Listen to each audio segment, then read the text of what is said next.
Эфир абхазского телевидения продолжает русская служба новостей. Здравствуйте. Сегодня в выпуске. Каковы ресурсы и состояние сельского хозяйства Абхазии? В Госкомитете по статистике идет работа по сбору и фиксации достоверных сведений, которые будут отображены в статистическом ежегоднике. Идейно-политические проблемы восстановления абхазской государственности на современном этапе. Под таким названием в Сухуми прошел круглый стол. На культурно-деловой платформе ГУМА в эти дни проходит традиционная новогодняя ярмарка. Здесь можно приобрести уникальные изделия ручной работы, выполненные местными умельцами. В Абхазском драматическом театре идут последние репетиции новогоднего представления для детей «Волшебная шкатулка».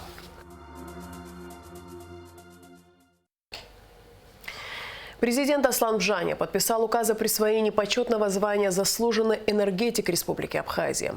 За многолетнюю плодотворную работу в энергетической отрасли, высокий профессионализм, почетное звание «Заслуженный энергетик Абхазии» присвоено Ривазу Абшилава, Нури Агарба, Геннадию Адлиева, Утари Ригвава и Роду Чачхалия. Премьер-министр Александр Анква подписал распоряжение о создании рабочей группы по разработке проектов нормативных правовых актов, направленных на регулирование вопросов озеленения населенных пунктов республики, ухода за зелеными насаждениями и их охраны. Возглавляет рабочую группу руководитель аппарата Кабинета министров Давид Сангулия. Рабочей группой будут представлены предложения о том, как и кем должны осуществляться содержание и уход за зелеными насаждениями и их охрана. Александр Анква встретился с главой села Баслах Очимчирского района Дауром Пагава и депутатом районного собрания Куба Читанава. В ходе встречи они рассказали о том, что в результате разрушения дамбы в русле реки Алзга возникла опасность подтопления около 30 домохозяйств. Глава села также попросил отремонтировать сельскую школу и помочь в сооружении спортивной площадки. Премьер-министр дал соответствующие поручения профильным службам для изучения ситуации на месте и выработки необходимых предложений.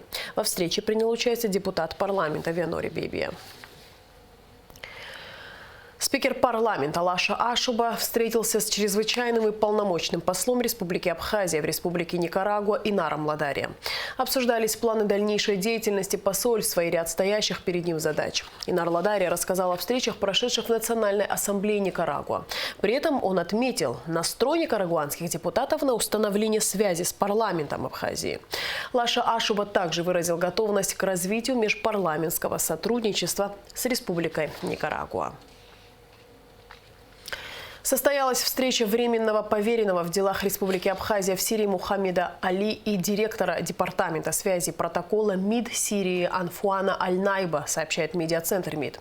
Стороны обсудили вопросы активизации сотрудничества в рамках подписанных соглашений, в частности в торгово-экономической сфере. На встрече также шла речь о ряде соглашений, подписание которых запланировано в ходе намеченного на первый квартал 2023 года заседания совместного комитета по экономическому, торговому, научному, техническому и культурному сотрудничеству. Каковы ресурсы и состояние сельского хозяйства Абхазии? Приоритетная информация для экономических показателей республики. В Госкомитете по статистике вплотную занимаются вопросом сбора и фиксации достоверных сведений, которые будут отображены в статистическом ежегоднике.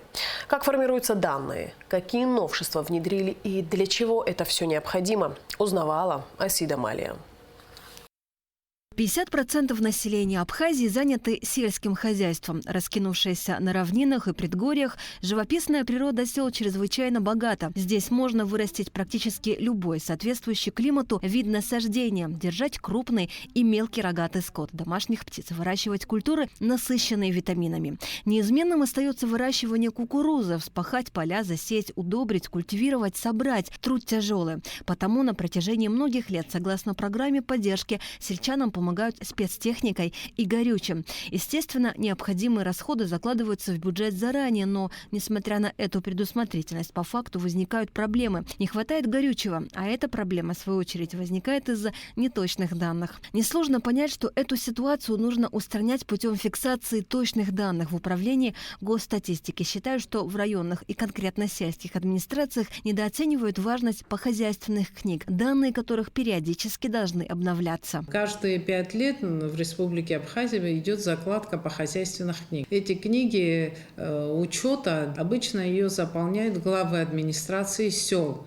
И оттуда обычно набирается полная информация. Ну, как сейчас любят говорить, это якобы пережиток советского прошлого, но это далеко не пережиток, это очень хороший и нужный документ. После 2017 года мы пересмотрели формат старой советской по хозяйственной книге. Практически статистики они не находили отражения.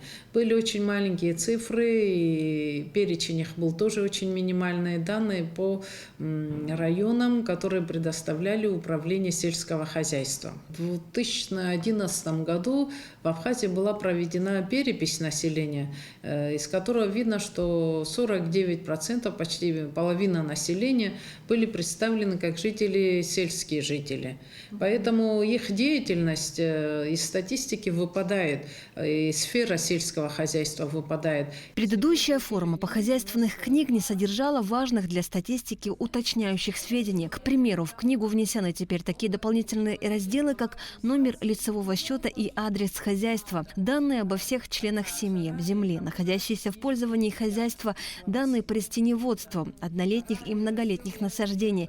К примеру, раньше фиксировались данные площади, а теперь нужно указывать количество корней многолетних насаждений. Также для полноты информации необходимо зафиксировать количество животных, данные по транспортным средствам, по постройкам в хозяйстве, а также о начислении и поступлении земельного налога. Запланированная на 2016 год сельхозперепись, это была бы первая сельхозперепись в Абхазии послевоенная, она не состоялась. И когда мы обратили внимание на похозяйственные книги, там очень много параметров совпадали.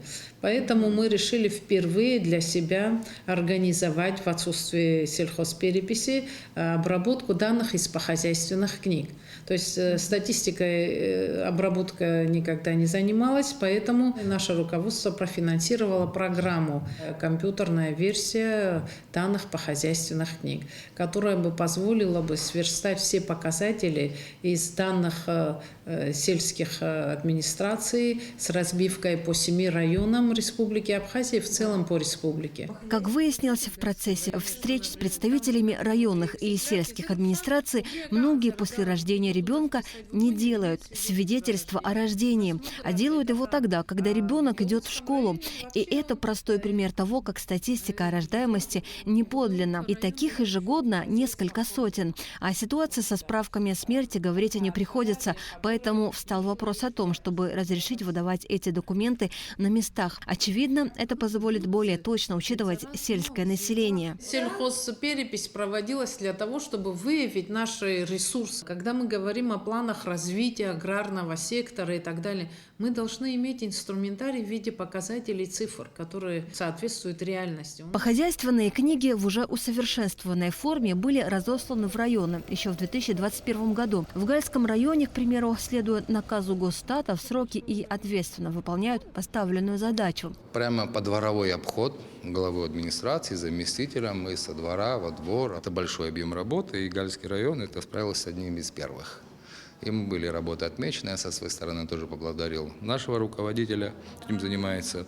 Ну, эта работа обязательно, это без статистики не бывает четкого планирования. Если ты понимаешь то, что у тебя в стране происходит, тогда ты можешь спланировать. Это очень важная работа. В этом вопросе важно понимать, что информативность похозяйственного учета значима для разных сфер жизни и деятельности. Вот, к примеру, данные о земле важны для учета земельного налога и для получения подлинных данных о бесхозных хозяйствах. Данные о полувозрастном составе, о жилых домах, о животных, насаждениях необходимы для составления статистического отчета, данные о детях для администрации сел, управления образования. А все это в совокупности важно для планирования и вычисления экономических показателей республики. Асина Малия, Михаил Братухин, Абхазское телевидение.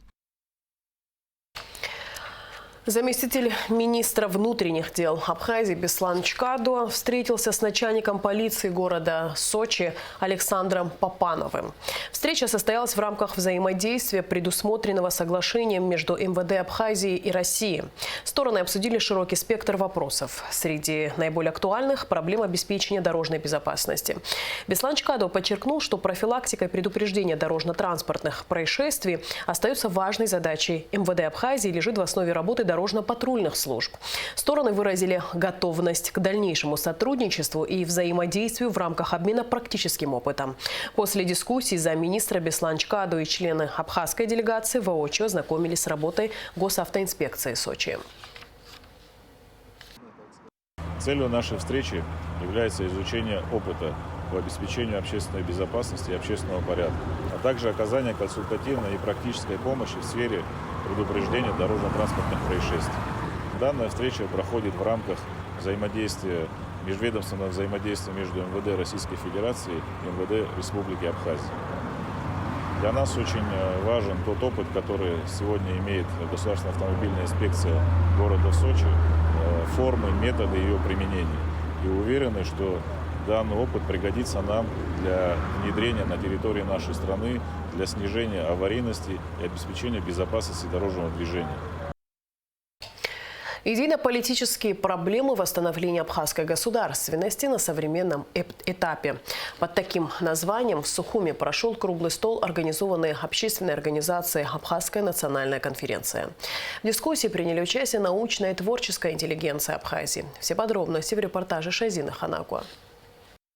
Что такое абхазская государственность и чем она отличается от других? На эти и другие вопросы попытались ответить участники круглого стола «Идейно-политические проблемы восстановления абхазской государственности на современном этапе». По мнению кандидата исторических наук Гурама Гумба, в соответствии с социально-экономическими, политическими и культурными потребностями создается государственная система для создания условий и развития своего народа. А все это возможно лишь только тогда, когда наличествует элита с единым взглядом и мировоззрением. А деятельность, которая исходит из, основывается на такой определенной идеологической основе. Абхазское государство должно отражать абхазское лицо, колорит, и одним из атрибутов должно стать судопроизводство. Об этом говорил в своем докладе кандидат исторических наук Виктор Авицба. По мнению Виктора Авицба, необходимо ввести в современную судебную систему республики элементы традиционного права. Однако это не значит, что нужно вернуться назад, превратить судебную систему в традиционную.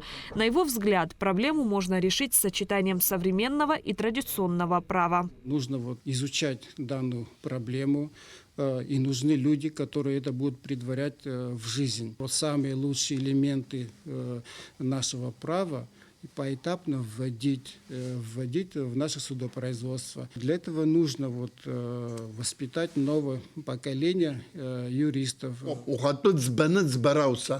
Суди себя сам, потом суди других. Гениально сказано. А почему сказано? Какое самое страшное преступление у абхазцев? Назову два первых. Сейчас не буду играть в загадки. Первое – это богохульство, то есть тикума изгоняли с Абхазии. Второе – измена Родины. Еще, самый... И поэтому там были, конечно, воровство скота, угон лошадей, но их быстро решали.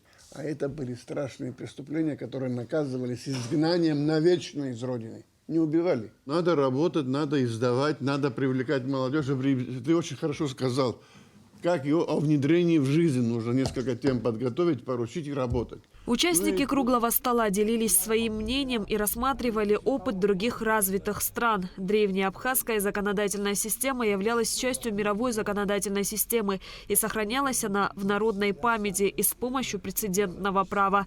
И в этом была ее особенность.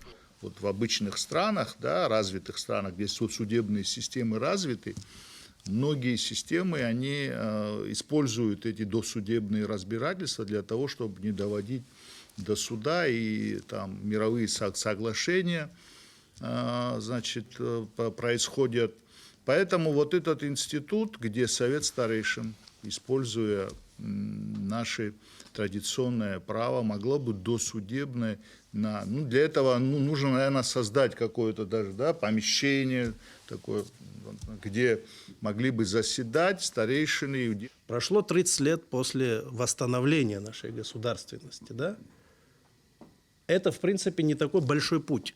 те страны, на которых некоторые из наших жителей смотрят и видят там Эльдорадо, да, и такую красивую картинку, они строили государство не за 30 лет. И даже иногда не за 100 лет. Вопрос заключается в том, какое мы хотим государство. На каком фундаменте мы его будем строить. Конечно же, первично для нас фундаментом являются наши традиционные ценности, нравственные ценности. И, наверное, наступило время взять за основу эти нравственные ценности, возможно, кодифицировать и внедрять все эти ценности в нормативную базу и институционализировать это. По мнению участников дискуссии, не нужно бояться внедрять традиционные ценности во все институты власти. Шазина Ханагу, Алексей Гухава, Абхазское телевидение. Президент Аслан Бжаня поздравил генерального директора концерна «Росатом» Алексея Лихачева с юбилеем. Глава государства выразил признательность «Росатому» за поддержку значимых для народа Абхазии просветительских инициатив. Благодаря им дети в различных городах и селах республики могут учиться в атом-классах и приобщаться к современным методикам обучения и научным достижениям, говорится в поздравлении. Аслан Бжаня выразил надежду на продолжение плодотворного взаимодействия Абхазии с госкорпорацией «Росатом» и пожелал ее руководителю крепкого здоровья, семейного благополучия и неиссякаемой энергии в работе. 23 декабря отмечает юбилей мэр столицы Беслан Эшба. Выпускник Горской 10-й средней школы и Сухумского института сельского хозяйства Беслан Эшба большую часть своей трудовой деятельности на важных государственных постах. В разные годы был руководителем госкомпании «Абхазтоп», председателем Совета Универсалбанка, помощником главы правительства Абхазии, депутатом Народного собрания, вице-премьером, кандидат экономических наук. С 55-летием со дня рождения Беслана Эшба поздравил премьер-министр Александр Анкваб. Глава правительства пожелал Беслану Эшба успехов в работе и благополучия. Вы опытный, энергичный руководитель. И я уверен, что сумеете добиться хороших результатов по существенному улучшению положения в столице, в ее экономике, внешнем облике, в благоустройстве. Со своей стороны правительство будет содействовать вам в этой нелегкой работе, говорится в поздравлении премьер-министра. С юбилеем Беслана Эшба поздравил спикер парламента Лаша Ашуба. Ваша активная деятельность, профессионализм и трудолюбие обращены на благо родной страны, заслуживают искреннего уважения и высокой оценки. Сегодня под вашим руководством наращиваются усилия, направленные на социально-экономическое развитие нашей столицы и ее благоустройство, укрепление сотрудничества с городами-побратимами, говорится в поздравлении. Лаша Ашуба пожелал юбиляру крепкого здоровья, успеха в работе и неизменной поддержки родных и друзей. Руководство и коллектив Абхазского телевидения также поздравляет Беслана Федоровича с юбилеем и желает ему успехов в достижении поставленных целей во благо развития города. Продолжаем выпуск. На культурно-деловой платформе ГУМА в эти дни проходит традиционная новогодняя ярмарка. Здесь можно приобрести уникальные изделия ручной работы, выполненные местными умельцами. Репортаж Али Китрапш. На культурно-деловой платформе ГУМА царит новогодняя атмосфера. Уже по сложившейся традиции в преддверии праздника здесь проходит ярмарка. Ее участники представили широкий выбор различной продукции. Вязаные изделия, мыло ручной работы, новогодние украшения из стекла, керамики, смолы, различные украшения, продовольственные товары и многое другое. Кристина Арзуманян впервые представила свою продукцию. Она изготавливает игрушки из эпоксидной смолы. Сутки-две где-то, то есть заливаешь эпоксидную смолу, она застывает, вытаскиваешь, обтачиваешь края и дорабатывается. Также делаю часы, здесь абсолютно ручная работа вся, зеркальный циферблат, часовой механизм, все это делается вручную, все сделано с душой. Сабина Ахиба изготавливает на гончарном круге различные керамические изделия – кружки, кофейные чашки, кувшины, украшения. Процесс работы очень трудоемкий. Но когда ты занимаешься любимым делом, то результат гарантированный, признается она. Я заканчивала графический дизайн, я проходила практику в Сухом Пригорье, если вы знаете, отель. Там стоял гончарный круг, он мне разрешил, и уже вот с того времени я этим занимаюсь, и я не буду менять точно свою профессию. сушка, центровка, вот всю работу, грубо говоря, на одну кружку около недели. А если еще ее расписывать, то получается и еще дольше. Это все керамика. Также я работала с нашей местной глиной, она вот такого рыжего цвета. Честно говоря, мне не очень нравится. Я уже стала покупать отдельно глину, отдельно глазури, все подбирала, и уже хочется что-то яркое. На ярмарке представлена и продукция студентов второго курса агроинженерного факультета АГУ. Красное сухое вино, ликер из фейхуа, абхазская чача, лимончелло и эфирные масла из цитрусовых. Все это студенты-технологи изготовили сами. Процесс изготовления нелегкий, но мы не будем раскрывать наши секреты. Могу сказать точно, что здесь никаких добавок нет. Сахар мы не используем, потому что вино, вообще настоящее вино, сахар не добавляется. В данном случае у нас красное сухое вино. Мы его назвали «Велюто Россо» – «красный бархат» в переводе с итальянского. Все изготавливалось в нашей лаборатории. Этикетку тоже мы сами разработали. Вино оцениваем по 3 критериям. Первый – это цвет. У нас бархатный здесь. Второй – аромат, округлый, фруктовый. И третий – вкус.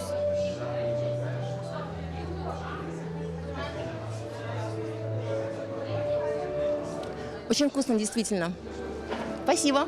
Шелковистый, насыщенный вкус с терпкими нотками. Такой напиток понравится ценителям более крепких вин.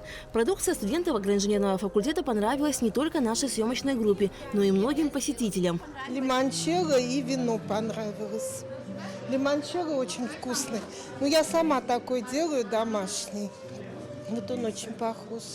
Новогодняя ярмарка на культурно-деловой платформе ГУМА будет проходить до 25 декабря. Все желающие могут приобрести эксклюзивную продукцию местных мастеров. Аля Катрапш, Алексей Баструков, Абхазское телевидение.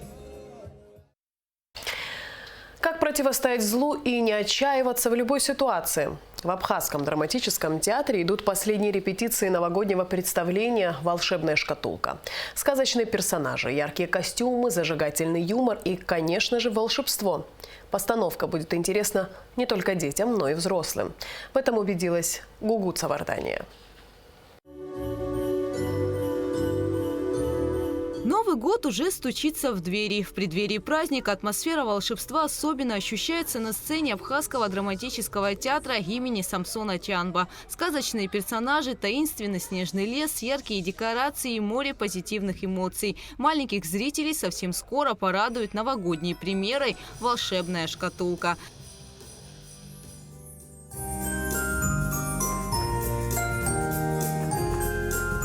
Спектакль «Волшебная шкатулка» о добрых делах, о том, как противостоять злу и не отчаиваться в любой ситуации. Юные зрители будут радоваться и переживать вместе с главными героями. Ведь у обитателей волшебного леса пытается украсть праздник недобрая старушка.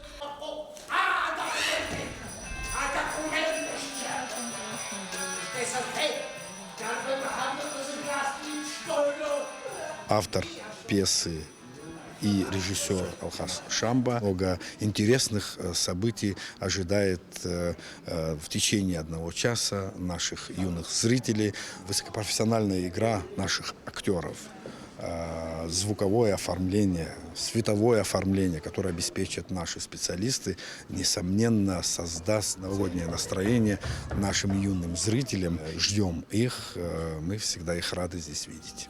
А еще эта сказка учит тому, что нельзя переходить на сторону зла. Например, в персонаже Василия Дзидзария, волка, как отрицательные, так и положительные черты. Мой персонаж, он сперва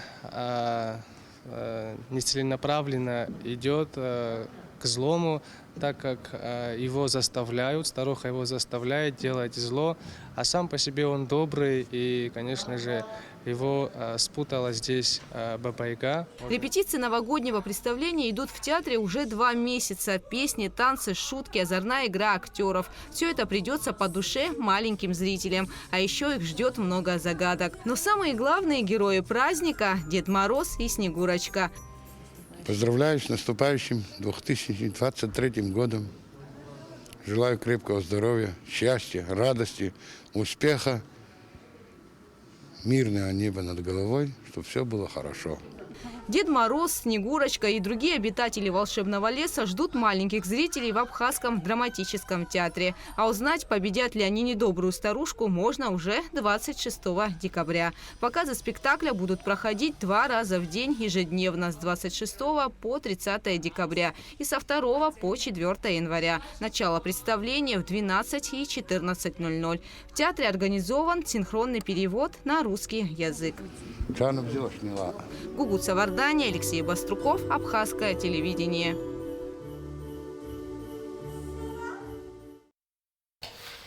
И в завершении выпуска прогноз погоды. По сообщению Гидрометцентра, в выходные дни 24 и 25 декабря на территории Абхазии ожидается переменная облачность без осадков. Температура воздуха ночью +2, 7, днем 8-13. Температура морской воды +13.